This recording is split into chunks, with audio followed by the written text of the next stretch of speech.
자, 이 시간은 이제 내기를 보겠습니다. 내기는 우리가 일반적으로 생각하면 어떻게인가, 야, 어려운 책이다. 이해하기 쉽지 않은 책이다. 이렇게 생각을 합니다. 우리가 성경이 무엇인가를 우리가 생각해 봐야죠. 성경은, 우리가 일반적으로 생각할 때, 경건한 삶을 살기 위한 어떤 지침이라 해서 윤리책, 도덕적으로 생각을 합니다. 윤리적, 도덕적으로 생각하기 때문에 성경이 잘 안 읽어져요. 재미없어요. 읽기 싫어요. 그래서 읽으라 해도 잘 안 읽습니다. 또 성경이 어떤 책일까? 어떤 이제 하나님의 명령을 모아놓은 이 법률책으로 생각하죠.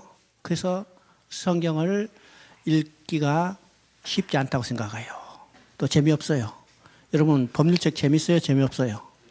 재미없잖아요. 안 읽잖아요. 이런 관점으로 생각하니까 우리가 성경을 교회에서 이제 읽으라고 강조하죠. 그래서 억지로 읽더라고. 성경 읽기표 만들어서 나눠줘도 안 돼요. 안 돼. 여러분, 연애소설 재밌어요? 재미없어요? 읽기 말하게도 숨겨가면서 읽어요. 그렇죠? 밤새서 읽어. 밤새서. 그러니까 이 관점이 바뀌어야 합니다. 그러면 성경은 어떤 책일까요? 성경은 연애편지예요. 누가 누구에게 보낸 연애편지예요? 하나님이 내게 보낸 연애편지예요. 그러면 연애편지 재밌어요? 재미없어요? 연애편지 어려워요? 쉬워요? 당연하잖아요. 어렵지 않아. 재밌어.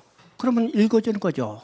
여러분, 연애편지 시간 정해놓고 읽어요? 아니면 읽을 양, 분량 정해놓고 읽어요? 시도 때도 없이 읽죠? 그러면 연애편지를 아무리 많다 하더라도 이 연애편지를 한마디로 요약하면 어떤 내용이요? 내가 너를 사랑한다는 말이요. 그러면 하나님이 내게 보낸 연애편지이기 때문에 하나님이 나를 사랑한다는 말입니다. 그러니까 성경 66권을 쫙 짜서 딱 여기 핵심만 정리한다면 내가 너를 사랑한다는 말입니다. 그렇죠? 그다음에 또 성경이 어떤 책일까? 성경은 하나님이 나를 낳고 길렀던 모든 것을 기록한 양육일기예요. 양육일기 어려워요? 어렵지 않아요? 양육일기 암으로 썼어요? 아니요. 그냥 평범한 말로 썼어요. 그러니까 성경은 양육일기라면 어렵지 않죠? 그러면 양육일기는 부모가 나를 낳고 길렀던 모든 일을 기록하기 때문에 만약 자식이 부모가 썼던 양육일기를 읽는다면 어떻게 해요? 부모의 사랑이 무엇인지, 부모의 은혜가 무엇인지를 깨닫게 되는 거예요. 그러면 성경은 하나님이 나를 낳고 길렀던 모든 것을 기록한 양육일기이기 때문에 성경을 읽으면 무엇을 알게 돼요? 하나님의 사랑이 무엇인지를 알게 돼요. 부모의 마음을 알게 되는 거예요. 하나님의 은혜가 무엇인지를 알게 돼요. 여러분, 부모의 마음, 부모의 사랑, 은혜가 무엇인지를 깊이 깨닫게 되면 부모에 순종하지 말라 해도 순종하게 돼요. 사랑하지 말라 해도 사랑하게 되는 거예요. 그래서 성경을 통해서 하나님의 사랑, 하나님의 은혜가 무엇인지를 깊이 깨닫을 때 내 가슴이 뜨거워지고 어떻게 해요? 하나님을 사랑하는 마음이 더욱더 깊어지는 겁니다. 이게 성경이에요. 근데 우리는 성경을 율법책으로 생각하기 때문에 어렵다고 생각하죠. 내기는 특별히 많은 규례를 써놨기 때문에 어렵다 이렇게 생각해요. 근데 내기도 성경이요. 성경은 연애편지 어렵지 않다는 거예요. 양육일기 어렵지 않다는 거예요. 이 관점이 바뀌어야 합니다. 그러면 내기는 어떤 책일까? 내기는 출애굽기 40장과 연관을 가지고 읽어야 합니다. 출애굽기 40장은 어떤 내용이요? 성막을 완고하고 그 성막에 하나님이 임재해서 하나님의 영광이 충만했다죠. 그러면 내기는 이제는 성막에 계시는 하나님을 모시고 사는 삶이 무엇인가를 가르쳐주는 내용이 내기입니다. 내기죠. 그래서 우리 신앙생에서 중요한 내용이 바로 내기라는 사실을 우리가 깨달아야죠.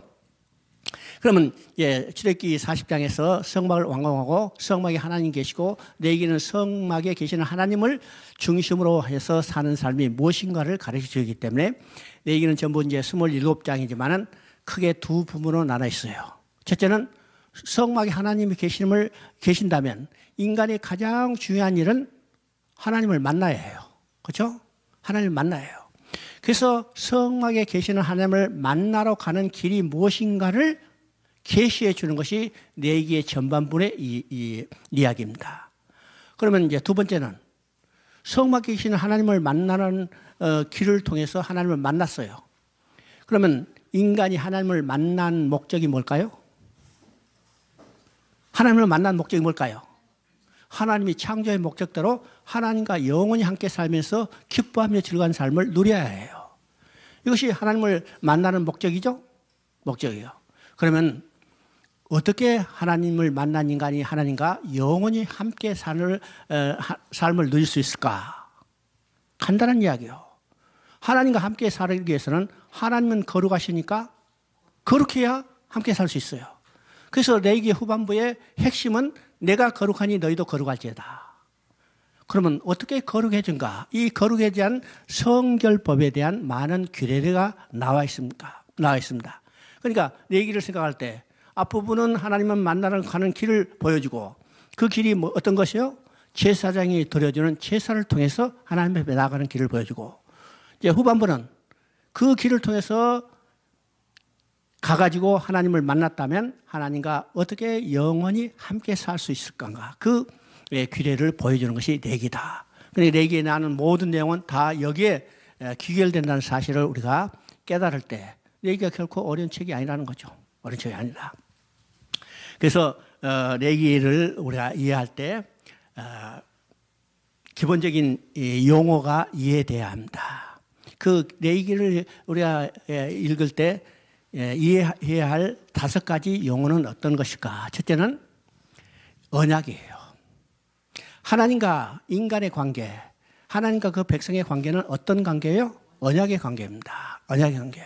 창세 때 언약을 주셨죠? 또 이제는 그 백성을 애굽에서 건져내서 하나님이 시내 산에서 언약을 맺었어요. 하나님과 이 백성의 관계는 언약의 관계입니다. 그러니까 이 언약을 통해서 하나님과 관계가 이루어지기 때문에 레위기도 바로 이 언약 관계를 이야기를 합니다. 그래서 두 번째는 임재예요. 쉽게 말해서 임마누엘입니다. 임마누엘, 하나님과 함께 계신 거예요. 이게 하나님의 창조의 목적이에요. 언약을 주신 목적이 뭐예요? 언약을 주신 목적이 뭐예요? 하나님이 그 백성과 영원히 함께 살기 위해서 주신 약속이에요. 그러니까 언약을 주신 목적은 하나님이 함께 사심이었어요. 성경에서 가장 많이 나타나는 용어가 어떤 것인가? 여러분 한번 생각해 보세요. 어떤 단어가 제일 많이 나타날까? 어떤 단어가 제일 많이 나타나겠어요? 하나님? 사랑? 아니요. 함께라는 말입니다. 성경에서 가장 많이 나타나는 하나의 용어는 함께라는 말이에요. 함께. 계속 함께 하죠? 여러분 보세요. 계시록 21장 4절을 보면 함께라는 말이 여기서 한 절에서 4번 반복돼요. 자, 직접적으로 함께라는 말이 3번 나오고 장막이라는 말을 통해서 하나님이 함께, 인간이 함께 사는 것을 표시하는데 그러면 4번이 반복돼요. 계속 함께죠? 함께. 하나님의 창조의 목적이 뭐라고 써요? 자기 모양대로 지은 인간과 함께 사는 데요. 그래서 성경에서 핵심적인 단어는 함께라는 겁니다. 성경에서 나타난 하나님 마음을 2 단어로 이야기한다고 그랬죠? 기억돼요? 어떤 거? 사랑과 함께예요. 이 말을 연결하면 사랑하기 때문에 함께 살자는 거예요. 이게 하나님의 마음이요. 이게 성경에 나타나는 하나님의 마음입니다. 아니죠? 그래서 임재, 하나님이 함께 하심 임마누엘. 이것이 레위기를 이해할 때 우리가 이해할 2번째 용어입니다. 3번째는 이제 거룩이에요. 거룩. 함께 살기 위해서는 어떻게 해요? 하나님이 거룩하시니까 거룩해야죠. 그래서 레위기는 거룩에 대해서 강조를 합니다. 왜요? 하나님과 영원히 함께 살기 위해서는 거룩해야 하기 때문에. 그래서 이제 이 거룩에는 2가지 방법이 있어요. 하나는 제의적인, 의식적인 거룩이 있습니다. 그래서 이제 제사와 여러 가지 의식을 통해서 우리가 거룩해지는 것을 이야기하죠. 2번째는 윤리적인 거룩입니다. 레위기 후반부는 대부분 이 윤리적인 거룩에 대해서 이야기해요. 도덕적으로 우리 몸도 정결해야 하고 우리 삶도 생각도 모두가 정결해져야 해요. 그래야 정결하신 하나님, 거룩하신 하나님과 함께 살 수 있죠. 그래서 레기에 반복되는 여러 가지 규례들은 첫째는 제의적인 의식적인 거룩에 대해서 이야기하고, 또 두 번째는 우리의 삶 속에서 나타난 거룩한 삶에 대해서 여러 가지 규정들을 이야기합니다. 그러니까 그런데 많은 내용들이 있지만은 그 내용들이 근본적으로 무엇과 연결되는가? 하나님과 영원히 함께 살기 위해서 거룩해지라는 거예요. 거룩해져요. 이 거룩의 개념 속에는 이제 분리의 개념이 있습니다. 분리의 개념. 분리는 이제 거룩한 것과 거룩하지 않은 것, 이것이 나눠져야죠. 그래서 이제 큰 틀로 성과 속을 구분합니다. 이게 이제 우리는 이언론적으로 생각하지만은 이언론적인 근본적인 것이 아니고, 성은 하나님께 속한 것을 거룩한 성이라고 하고, 그 다음에 거룩은 어떤 것일까? 속이죠. 성과 속을 구분하는데, 속은 어떤 것인가? 우리가 속하면 우리가 나쁜 생각 이렇게 쉽게 생각할지 모르지만은, 이 속은 근본적으로 나쁜 의미가 아니고 평상적인 것을 속이라고 그래요. 우리가 속세하면 나쁜 세상이요? 아니죠. 우리가 일반적으로 살아갈 평상적인 세상이에요. 세상. 그런데 이 속을 두 가지로 또 나눠요. 정함과 부정함의 상태. 그러면 정함은 이 속에 속한데, 정함은 온전한 상태를 이야기하고, 그 다음에 부정한 것은 이 온전함에 미치지 못한 결함이 있는 상태를 우리가 부정한 상태로 이야기합니다. 부정한 상태로 이야기하죠. 그래서 이제 속이 우리가 일반적으로 생각하는 나쁜 의미가 아니고 평상적인 것, 우리가 이 땅의 육신을 가지고 살아갈 때 일반적으로 살아가는 이 삶이에요. 거기서 더 못 미치는 것을 우리가 부정한 상태로 이야기합니다. 이 속함, 평상적인 것과 같은 상태를 우리가 정함의 상태라고 그래요. 정함의 상태.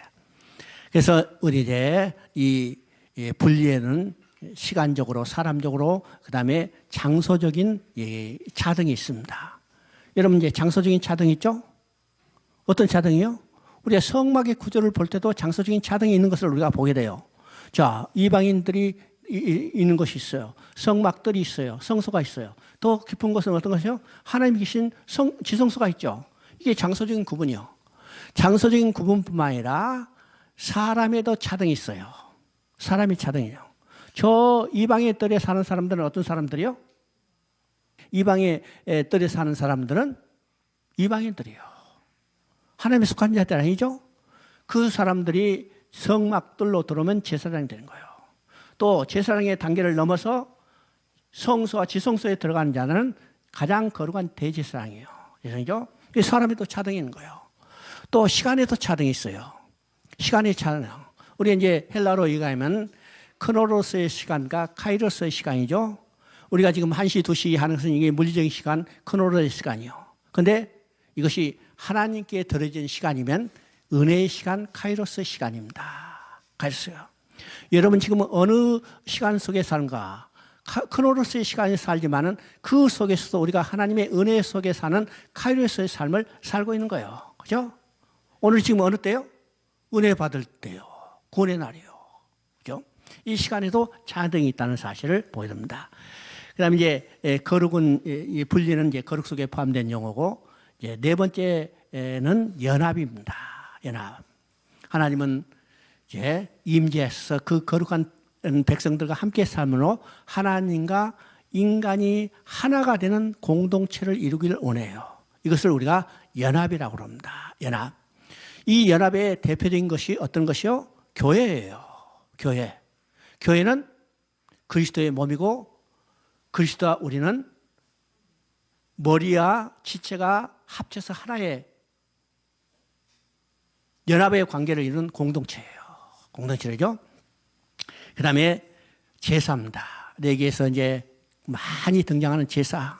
제사는 하나님께 나아가는 길을 보여줄 뿐만 아니라 그 제사를 통해서 하나님의 영광을 드러내는 예배가 나타나는 겁니다. 그래서 이제 레위기를 이해할 때 이 기본적인 5개의 단어를 머릿속에 정리해 두는 것이 레위기를 읽을 때 우리가 좀 더 쉽게 읽을 수 있습니다. 자, 레위기 1장 3절을 한번 읽어봅니다. 레위기 1장 3절을 보면 이 레위기 1장은요 어떤 내용이냐면 번제예요. 번제. 그 예물의 소의 번제이면 흠없는 수컷으로 회막문에서 여호와 앞에 기쁘게 받으시도록 드리지니라. 그래서 레위기 1장은 번제에 대한 규정이죠. 그럼 번제는 어떤 제사일까? 모든 제사의 가장 기본되는 제사입니다. 우리 레위기에서 이제 5개의 제사로 구분되기 이전에 모든 제사는 이 번제로 다 가름했어요. 그죠? 장세 때 드린 제사들은 어떤 제사요? 다 번제입니다. 노아도 번제, 그죠? 노아도 번제 들고 아브람도 번제 들고 이삭도 번제 드리고 다 번제로 가름했어요. 그래서 이 번제는 이 5개의 제사로 나누기 전에 모든 것을 다 우리는 기본적인 제사입니다. 그럼 이제 여기서 레위기에서는 5개의 제사로 나누는데 이 5개의 제사 중에 번제가 제일 먼저 나오는데 번제는 다 이제 기본적인 제사죠. 그러면 번제는 제물을 완전히 흔적도 없이 태워드리는 제사입니다. 제물을 완전히 흔적도 없이 태워드리는 것은 어떤 것이요? 완전한 순종, 완전한 헌신을 말합니다. 자, 이 번제는 누구에 대한 예표예요? 예수 그리스도의 완전한 순종, 완전한 헌신을 예표하는 겁니다. 예수님은 죽기까지 아버지 하나님께 순종했어요. 예수님은 피 한 방울도 남기지 않고 우리를 위하여 자기 몸을 다 완전히 주신 헌신이셨죠. 그렇기 때문에 번제는 바로 예수님의 순종과 헌신을 예표하는 겁니다. 자, 두 번째 이제 2장에는 소제가 나와요. 소제는 피 없이 드리는 유일한 제사입니다. 그러면 이 피 없이 드리는 제사는 어떤 제사일까? 예수님의 생애를 예표하는 것입니다. 예수님이 이 땅에 오셔서 십자가에 죽으시고 승천하시기까지 모든 삶은 우리를 위하여 제물로 드려주신 거죠. 이 제물로 드려주시는데 예수님의 삶은 어떤 삶이었어요? 죄 없이 흠 없이 살았던 삶입니다. 이 예수님의 삶을 뭘로 계시하는가? 소제로 계시하고 있습니다. 그래서 소제는요 일반적으로 독립적으로 드리는 제사가 아니에요. 소제를 드릴 때는 다른 제사와 다 이제 같이 병행해서 드리는 제사가 소제입니다. 세 번째 이제 3장에서는 화목제가 나와요. 화목제. 자, 화목제를 드러내는 가장 아주 짧고 간략하게 설명되는 것이 로마서 5장 10절입니다. 로마서 5장 10절 우리가 원수 됐을 때 그의 아들의 죽으심을 통해서 하나님과 우리가 화목해 됐다고 했어요. 화목됐죠? 여기서 바로 화목해. 예수님 그 아들의 죽으심을 통해서 우리 원수 됐던 우리를 화목해 해주는 것이 화목제입니다. 화목제. 그런데 여러분 화목제를 드릴 때 특징이 있습니다. 이제 번제는 제물을 완전히 다 태워드리는데 화목제를 드릴 때는 기름과 그다음에 강과 콩팥에 붙던 이 고기만 살짝 태워드리고 나머지는 제사는 하나님께 올려드렸다 그것을 다시 받아서 제사장과 제사 드리는 사람 또 더 나아가서 제사 드리는 사람의 친구까지 다 모아서 함께 먹는 거예요. 이건 뭘 의미해요? 하나님께 올려드리는 것은 하나님께 드리는 제사죠. 그런데 올려드리는 것을 다시 받아서 이웃과 나눠 먹어. 그러면 화목의 근본적인 것은 하나님과 올바른 화목뿐만 아니라 이웃과도 화목이 돼야 완전한 화목이라는 겁니다. 화목이요. 그 다음에 이제 4장에서는 속죄제입니다. 속죄제. 속죄제는 간단한 거죠. 죄에 대한 처벌 받는 거예요. 아담이 지은 범죄, 인간의 죄는 누가 대신 받으셨어요? 예수님이 대신 받으셨어요. 이게 속죄제입니다. 속죄제요. 그 다음에 5장은 속건제입니다. 속건제는 속죄제하고 조금 이제 유사할 수도 있지만은 근본적으로 다른 것이 뭘까? 속죄제는 속건제는 죄를 범했을 때 다른 사람의 재산상의 피해나 또는 정신적인 피해도 갚아주는 것이 속건제입니다. 속건제요. 자, 그러면 예수님이 우리를 위한 속건제물로 드려졌다고 했어요. 이사야 53장 10절에 예수님이 우리를 위한 속건제물로 드려졌다고 그러죠. 그러면 예수님이 우리를 위한 속건제물로 드려졌다는 이 속건제의 의미가 무엇일까요? 예수님이 우리를 위한 속건제물로 드렸다는 이 속건제의 의미가 뭘까? 아담이 범죄함으로 인해서 하나님의 이름이 모독받고 하나님의 영광이 훼손됐어요.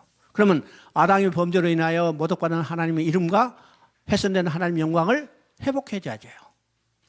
이 회복해 주는 것, 이것이 속건제물로 드렸습니다. 그래서 예수님은 십자가의 죽으심은 하나님의 영광을 회복하는 일이라고 우리가 창세기 때 때 배웠죠. 그래서 하나님이 구원계를 이루시는 하나님 마음, 그것은 이사야 48장 11절에 명확히 나와 있었습니다. 내가 나를 위하여 내 이름을 누구에게 모독받겠습니다. 내 영광을 누구에게 찬탈당하리요. 하나님이 구원계를 이루시는 일은 모독받은 자기의 이름을 거룩하게 하고 훼손된 하나님의 자신의 영광을 회복하는 게 돼. 누구를 통해서? 예수님이 석건제물로 드려짐을 통해서. 그렇죠? 그럼 지금 레위기의 6장 7장은 어떤 것일까?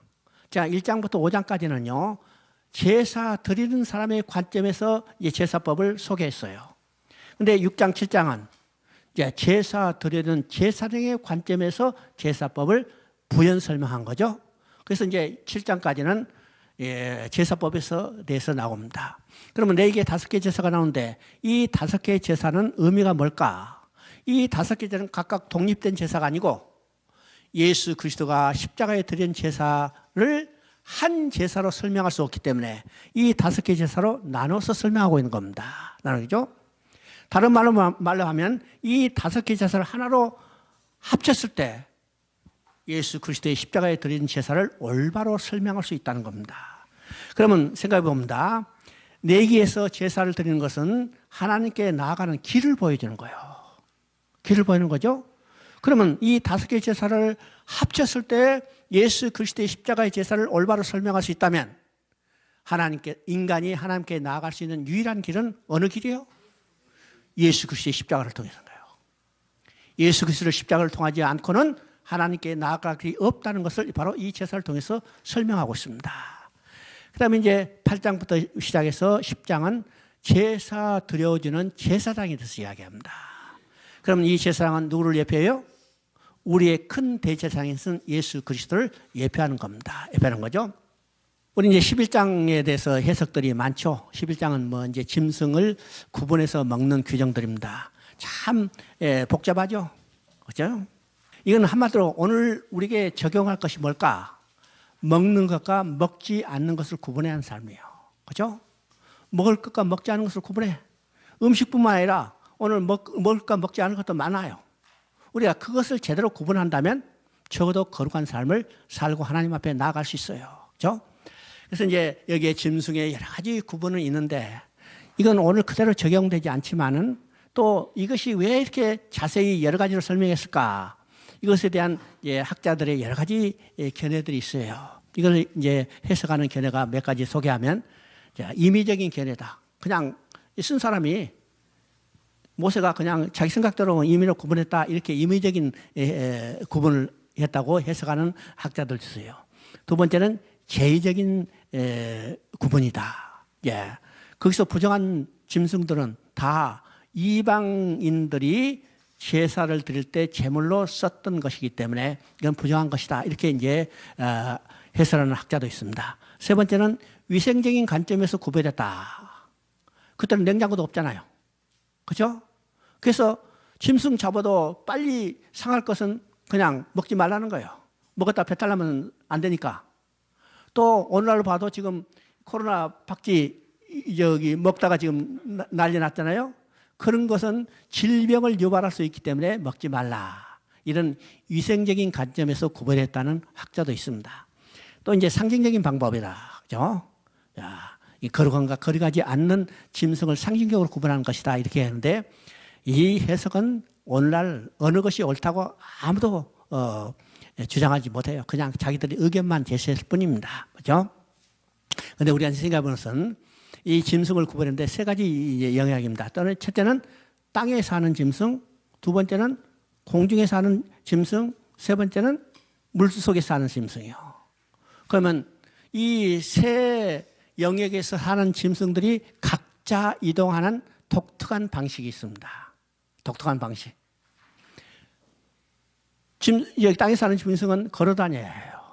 또 공중에 사는 짐승은 날아다녀요. 물속에 사는 짐승은 헤엄쳐요. 바로 이 정상적인 이동의 방법을 사용하는 짐승들을 대강 정한 짐승이다. 이렇게 이야기하고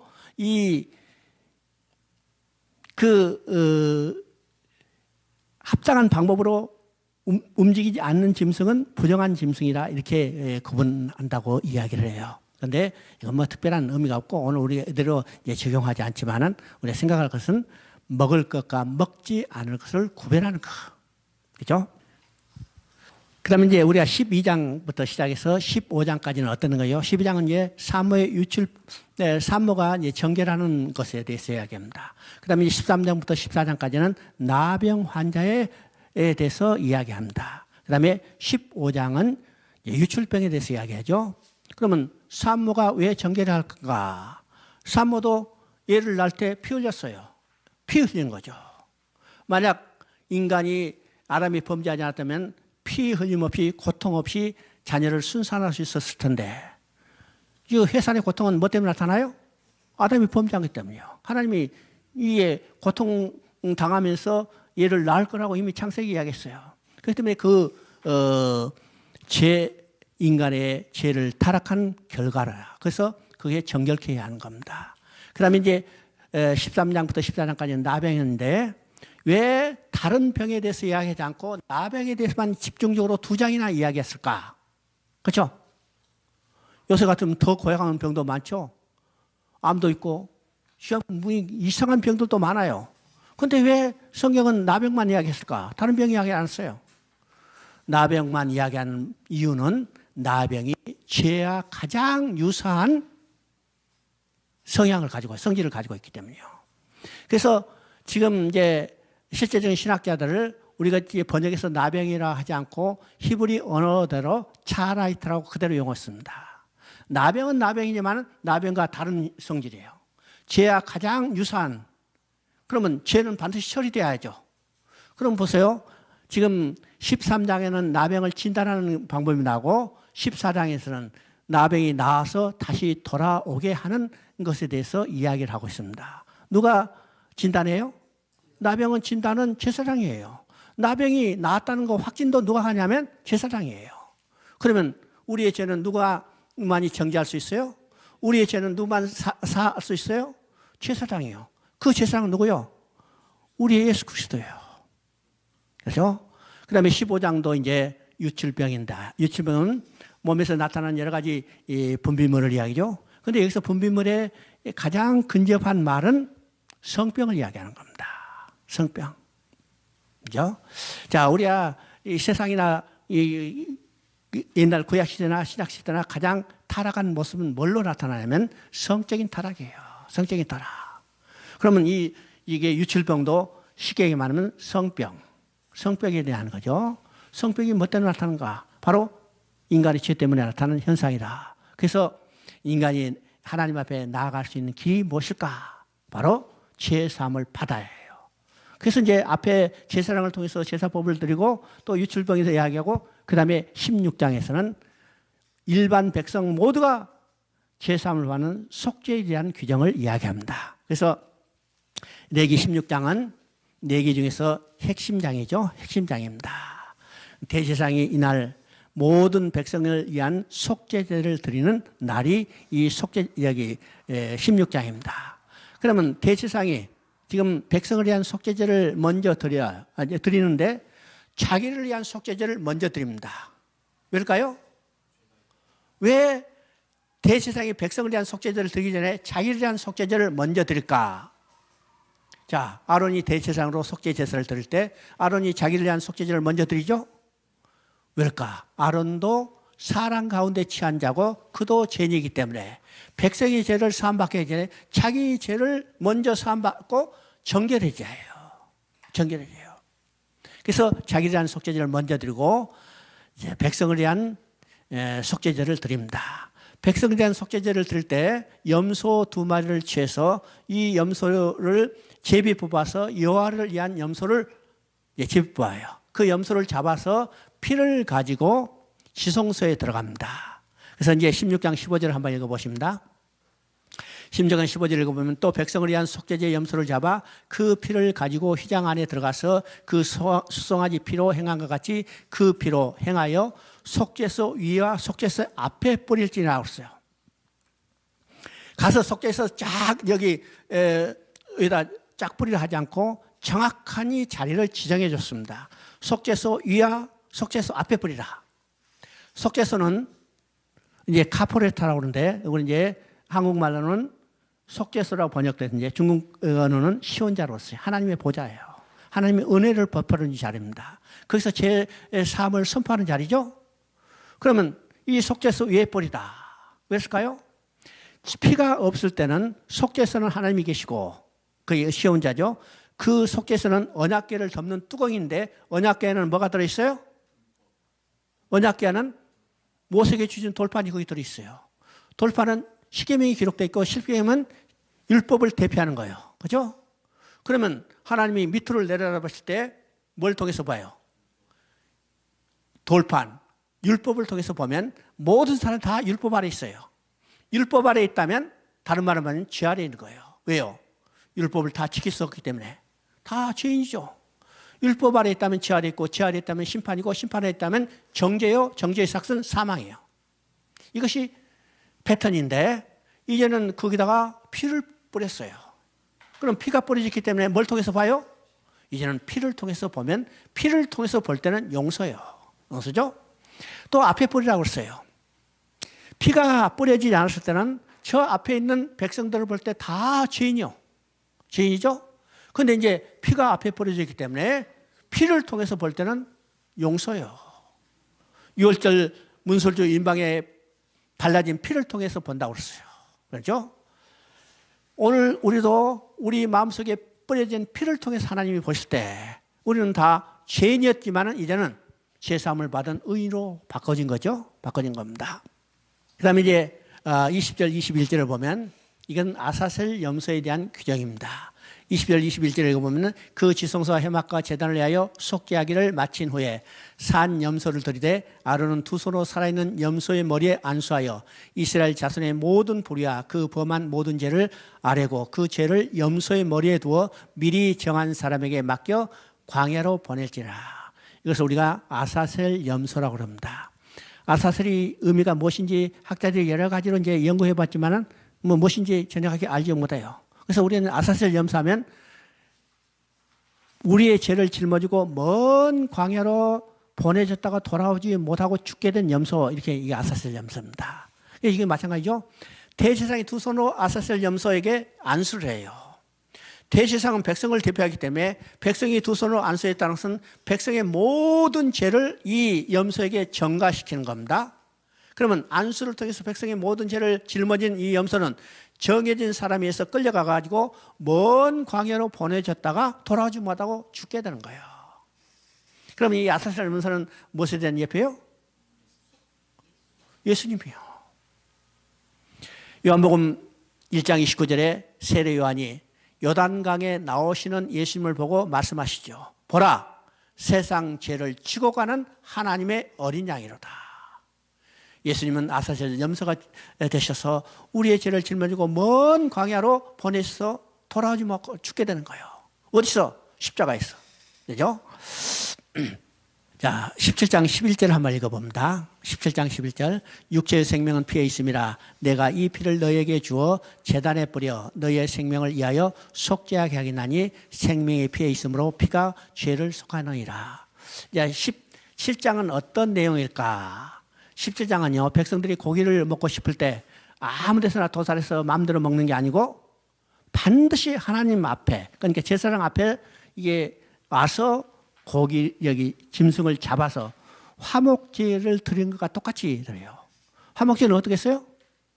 기름과 간과 콩팥에 고기를 태우고 나머지 고기는 제사장과 백성들이 나눠 먹었죠. 자, 고기를 먹고 싶을 때도 이런 방법으로 먹으라는 거예요. 하나님 앞에서 고기 먹는 것도 하나님과 화평의 관계가 유지돼야 해요. 그렇죠? 마음대로 먹는 게 아니라. 그때 이제 그 고기를 먹을 때 핏째 먹지 말라. 그렇죠? 피가 육체의 생명은 피에 있음이라. 이 피를 먹지 못하게 하는 목적이 뭘까? 물론 생명을 귀중히 여긴 것도 있지만은 짐승의 피는 뭐든 거요? 구약에서는 제사 때 피를 뿌림으로 백성의 죄를 사함받게 하기 때문이에요. 그러면 이 피는 뭘 예표해요? 예수 그리스도의 십자가에서 흘린 피예요. 이 피를 통해서, 흘린 그 피를 통해서 우리에게 생명을 주는 거죠. 그러면 구약시대의 짐승의 피를 먹지 말라 하는 것은 그 피가 우리의 죄를 사하고 생명을 주게 되는 예수 그리스도의 피를 예표하기 때문입니다. 자, 이것이 오늘날은 완성이 됐죠. 예수님이 십자가에 피 흘려 죽으심으로 이 계시가 예언이 다 완성이 됐기 때문에 오늘 짐승의 피를 먹어도 돼요? 먹지 않아도 돼요? 어? 몰라? 왜 강조하는가? 중국에 가면 이것 때문에 골치 아픈 일이 많아요. 어떤 선교사가 그 강의하러 갔다가 딱 이제 질문에 걸렸어요. 한국 사람은 선짓국 먹습니까? 안 먹습니까? 이거 맛있는 거 먹었죠? 먹죠. 그랬더니 그 중국 사람들이 뭐라 그러냐? 우리는 선짓국 안 먹으니까 우리한테 강의할 필요 없습니다. 그리고 쫓겨났어요. 강의도 못하고. 피 먹는 것에 굉장히 예민합니다. 이러죠. 지금 이 피 먹지 마라. 또 중국의 성도들이 어떻게 해서 이제 교육을 받았는지 몰라도 사도행전 15장 가지고 또 이 피 먹지 말라는 것을 강조해요. 여러분, 이 피 먹지 말라는 것은 누구에서 완성이 됐어요? 예수 그리스도가 십자가 완성이 되기 때문에 오늘 짐승의 피는 먹든지 막든지 아무 상관이 없으며 맛있으면 먹고 싶으면 먹고, 그렇죠? 우리 구원과 아무런 상관이 없습니다. 근데 이걸 이제 하도 교리적으로 강조해가지고 아직도 세뇌돼서 야, 피 먹으면 안 된다. 피를 토하면서 이야기하는 사람도 있죠. 그 다음에 23장을 한번 봅니다. 23장은 이스라엘 백성들이 지켜야 할 절기에 대해서 이야기합니다. 그러면 제사도 예수 그리스도를 예표하는 거고 절기도 예수 그리스도를 예표하는 거예요. 여러분 성경을 읽을 때 절기에 대해서 많은 이야기들이 나와요. 이건 구약이나 신약에서도 이제 절기에 대해서 많이 이야기하죠. 그러면 이 절기는 이스라엘 백성들, 유대인들이 지켰던 모든 절기는 예수 그리스도에서 성취될 것을 예표한다는 사실을 여러분이 머릿속에 정리가 돼야 제대로 이해할 수 있습니다. 그러면 레기 23장은 여기서 안식일을 지키는 규정과 절기를 지키는 규정에 대해서 나오는데 다시 말하면요. 이스라엘 지키는 모든 날과 모든 절기는 예수 그리스도에서 성취되는 것을 예표한다는 겁니다. 그러면 이스라엘 백성들이 지켜야 할 날짜가 어떤 것일까? 첫째는 안식일이죠. 안식일. 그 다음에 안식년이 있습니다. 그 다음에 희년이 있고 또 더 나아가서 우리 월삭이 있죠. 초하루요. 다 이런 것도 다 예수 그리스도에서 성취될 것을 예표해요. 그 다음에 절기도 있죠. 이제 레위기 23장에는 7대 절기가 나옵니다. 여기 이제 여기 초실절이라는 절기 이름은 없지만은 천지삭을 드리기 때문에 우리가 초실절이라고 해요. 그러면 7대 절기는 어떤 것입니까? 첫째는 유월절이요. 두 번째는 무교절이요. 세 번째는 초실절이요. 네 번째는 오순절이요. 다섯 번째는 속죄일이요. 그 다음에 여섯 번째 나팔절, 일곱 번째는 초막절입니다. 레위기에 나오는 7대 절기죠. 그 다음에 후대에 나타나는 절기가 있어요. 그럼 후대에 나타나는 절기가 두 가지입니다. 첫째 절기는 에스더서 9장에 나오는 부림절이에요. 부림절도 예수 그리스도에서 성취될 것을 예표하죠. 그 다음에 수전절입니다. 이건 요한복음 10장 22절에 나오는 수전절입니다. 그러면 수전절은 어떤 절기예요? 이건 중간기 시대에 나타나는 절기죠. 헬라에서 히브리 사람, 그는 이스라엘이 극도로 핍박을 받을 때 마카비가 혁명을 일으켜서 헬라를 몰아내고 이 안티오크 에피파네에서 더럽혀진 성전을 다시 수리해야 하는 거예요. 이것을 기념하는 절기가 수전절인데 그러면 안티오크 에피파네스를 쫓아내고 마카비 형제가 혁명을 일으켜서 성전을 수리하는 것을 기념해서 수전절을 지켰어요. 그러면 그 성전이 영원히 갔어요? 아니 갔어요. 로마에서 다시 성전이 불타고 없어졌어요. 그러면 성전의 온전한 성취는 누구에서 이루어져요? 오직 예수 그리스도예요. 그래서 수전절 주일도 예수 그리스도인 것을 우리가 보게 되죠. 그래서 이스라엘 절기는 모두 다 예수 그리스도에서 성취될 것을 예표한다. 우리 이제 생각을 하면 됩니다. 그러면 이제 우리가 이제 중요한 절기지만 한번 봅니다. 10장 23장 10절 11절을 한번 읽어보십니다. 자, 곡식의 첫 열매를 제사장한테 가져와요. 이게 첫 열매이기 때문에 우리가 초실절이라고 그러죠. 첫 열매를 제사장한테 가져가면 제사장이 그것을 하나님 앞에 흔들어 드려요. 흔들어 드리는 것을 우리가 요제라고 그럽니다. 제사를 드리는 방법이 몇 가지 있는데 첫째는 그 화제가 있어요. 화제는 제물을 완전히 흔적도 없이 태워드리는 제사가 화제입니다. 번제를 드릴 때는 흔적도 없이 다 태워드리는 제사죠. 그 다음에 이제 거제가 있어요. 화목제를 드릴 때는 하나님께 제물을 올려드려요. 이건 하나님께 드리는 거죠. 드리고. 그 다음에 요제가 있어요. 요제는 하나님 앞에 흔들어 드리는 겁니다. 흔들어 드리는 것을 우리가 기쁨으로 드리는 제사예요. 기쁨으로 드리는 제사. 그 다음에 전제가 있어요. 전제는 포도주와 기름을 부어드리는 겁니다. 이거는 두 가지 의미가 있죠. 임직을 할 때 기름 부음이 있고 그 다음에 장례를 준비할 때 향기름을 부르는 이 전제가 있어요. 전제가 있죠. 우리 지금 복음서에 보면 예수님이 예루살렘에 올라갈 때 한 어떤 여인이 예수님의 머리에 옥합을 깨뜨려서 기름을 부었어요. 예수님이 뭐라고 말씀하셨어요? 놔둬라. 내 장례를 위하여 준비했다고 그랬어요. 그런데 예루살렘에 올라갈 때 그랬어요. 그럼 예수님이 예루살렘에 올라가신 목적이 뭐예요? 첫째는 죽으시게 가서 왔어요. 두 번째는 왕으로 등극하기 위해서 올라갔어요. 스가랴 9장 9절의 예언이 그대로 성취되죠. 예수님이 예루살렘에 올라갈 때 나귀를 타고 올라간다고 했어요. 나귀는 누가 타는 짐승이에요? 평화시에 왕이 타는 짐승이에요. 전쟁 때는 말을 타지만 평화시에는 나귀를 타요. 그래서 나귀를 타고 올라가서는 평강의 왕으로 등극하시는 것을 얘기합니다. 그때 기름 부었어요. 의미가 뭐예요? 왕으로 등극하는 겁니다. 그러죠? 이것이 이제 전제입니다. 전제죠. 그러면 지금 이 초실절이에요. 초실절에 첫 열매를 하나님 앞에 흔들어 드리라. 요제 드리라 했어요. 기쁨으로 드린 제사죠. 그런데 이 초실절을 드린 날짜를, 첫 이삭을 흔들어 드리는 날짜를 정확히 지정했어요. 언제예요? 안식 후 이튿날. 그러면 이 초실절의 의미가 무엇일까? 모두 다 예수 그리스도에서 성취된 것을 예표한다고 그랬죠? 예표한다. 그러면 신약에 나타난 것을 우리가 봅니다. 고린도전서 15장 20절을 보면 예수님은 부활의 첫 열매가 됐다고 그랬어요. 바로 초실절이죠. 부활의 첫 열매. 그러면 예수님은 언제 부활하셨어요? 안식 후 이튿날. 그러니까 이 초실절의 성취도 예수 그리스도의 부활하심으로 성취된 것을 이야기하죠. 성취를 이야기합니다. 오늘 우리 기독교는 안식일을 지키는 게 아니라 주일을 지켜요. 주일은 어떤 의미요? 예수님이 부활한 것을 기념하며 기뻐하며 드리는 우리 예배가 주일 예배입니다.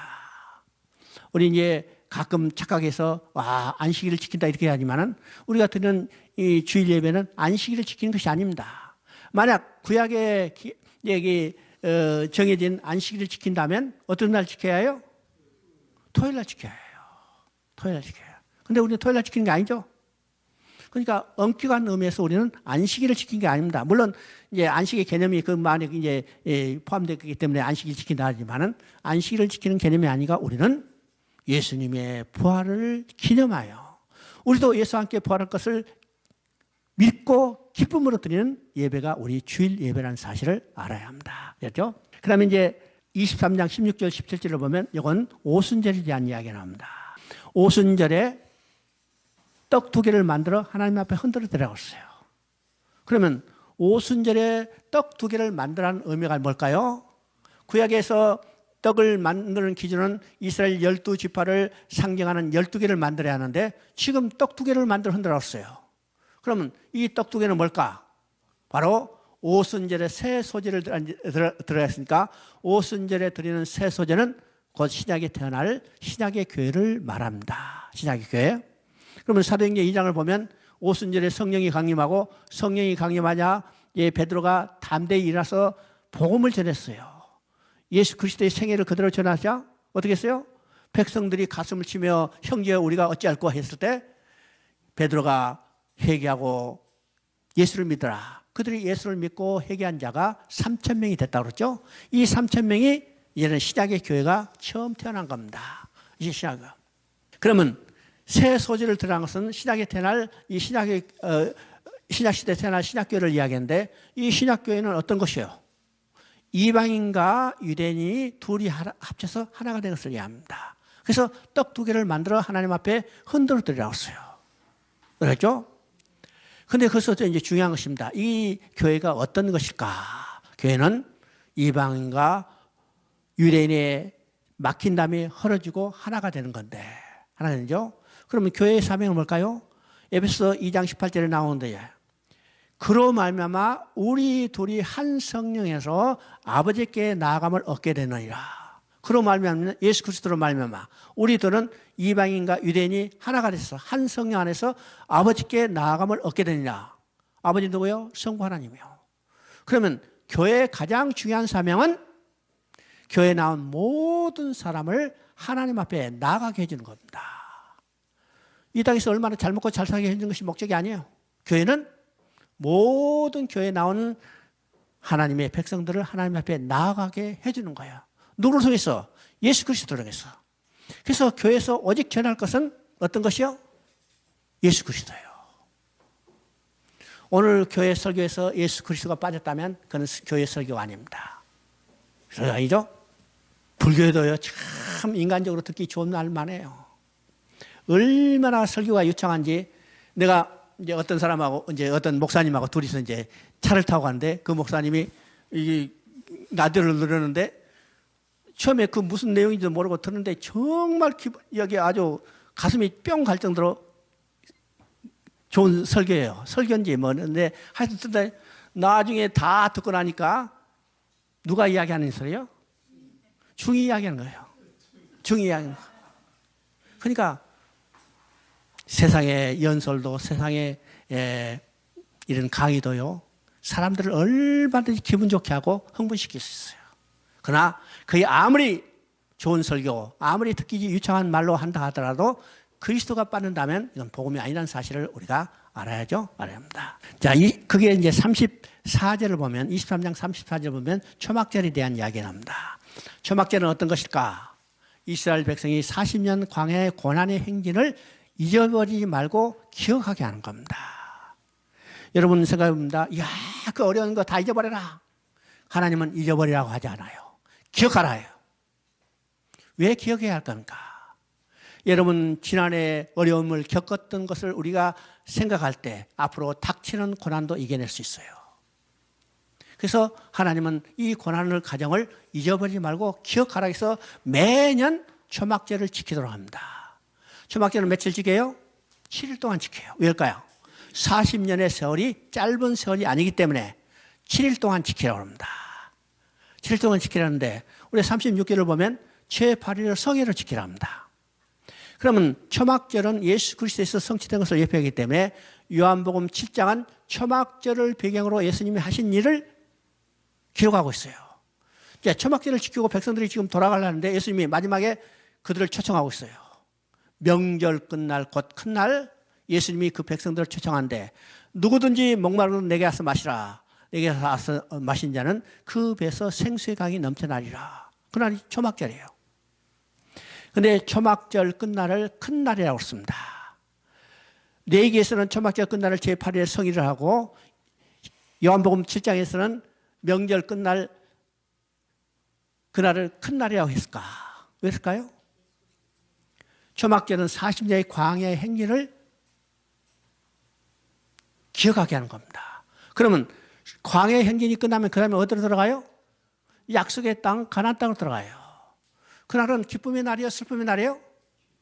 기쁨의 날이요. 그러니까 제8일에 성회를 지키라고 합니다. 자, 우리가 지금 예수 믿고 구원받았지만은 우리가 하나님 앞에 나아가 완전히 갈 때까지는 우리가 고난의 행진을 거쳐가는 거예요, 지금. 지금 이 땅에 사는 것은 바로 40년 광야의 행진과 마찬가지입니다. 초막절을 지키는 것과 마찬가지죠? 근데 이 초막절을 지키는 것은 7일로 정해져 있어요. 우리가 이 땅에 사는 날도 정해져 있어요. 아무리 오래 살고 싶어도 더 살 수 없어요. 하나님이 오늘 우리 이 땅에 사는 기간 정해줬어요. 그것이 끝나면 어디로 가요? 어디로 가? 그날은 기쁨의 날이에요? 슬픔의 날이에요? 기쁨의 날이기 때문에 성회를 지키라고 그날을 큰 날이라고 합니다. 큰 날이에요. 오늘 육신이 죽는 날이 기쁨의 날이에요? 슬픔의 날이에요? 몰라? 우리가 이 내용들을 하면 그건 기쁨의 날이에요. 기쁨의 날이에요. 바로 이 초막절은 예수님의 재림뿐만 아니라 우리 인생의 종말을 하나님 앞에 나가게 되고 그것이 기쁨이 나는 것을 우리에게 가르쳐주고 있습니다. 레위기 25장 10절을 보면 그게 희년이 나옵니다. 25장 9절 10절 한번 읽어보면 일곱째 달 열날은 속죄리니 너는 뿔나팔 소리를 내되 전구에서 뿔나팔을 크게 불지며 너희는 50년을 거룩하게 하여 위하여 그 땅의 모든 주민을 위하여 자유를 공포하라. 이 해는 너희에게 희년이니 너희는 각각 그 소유지로 돌아가며 각각 그 가족에게 돌아갈지어다. 24절부터 25절까지 보면 너희 기업의 온 땅에서 그 토지 무르기를 허락할지니 만일 너희 형제가 가난하여 그의 기업 얼마를 팔았으며 그에게 가까운 기업 물을 자가 와서 그의 형제가 판 것을 물을 것이요. 희년은 어떤 것이니까 50년이 되면 모든 것이 다 원상으로 회복되는 것을 이야기합니다. 원상으로. 그러면 우리는 희년을 지금 대망해야 해요? 대망하지 않아야 해요? 대망해야 합니다. 바로 이 희년은 예수 그리스도의 재림을 통해서 하나님이 훼손됐던 하나님 나라가 완전히 회복되어 우리도 하나님 앞에 나가서 하나님과 영원히 함께 산다는 창조 역사가 완전히 회복되는 역사를 보여주는 것이 희년입니다. 희년이 의미예요. 그렇죠? 자, 그래서 이제 희년은 언제부터 시작되는가? 희년은 50년째 1월 1일부터 시작되는 게 아니라 언제부터 시작돼요? 언제부터?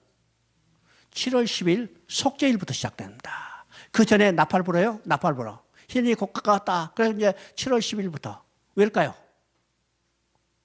왜 7월 10일부터 해요? 1월 1일부터 아니고? 죄가 사함받아야 하나님 앞에 돌아갈 수 있기 때문에. 그렇죠?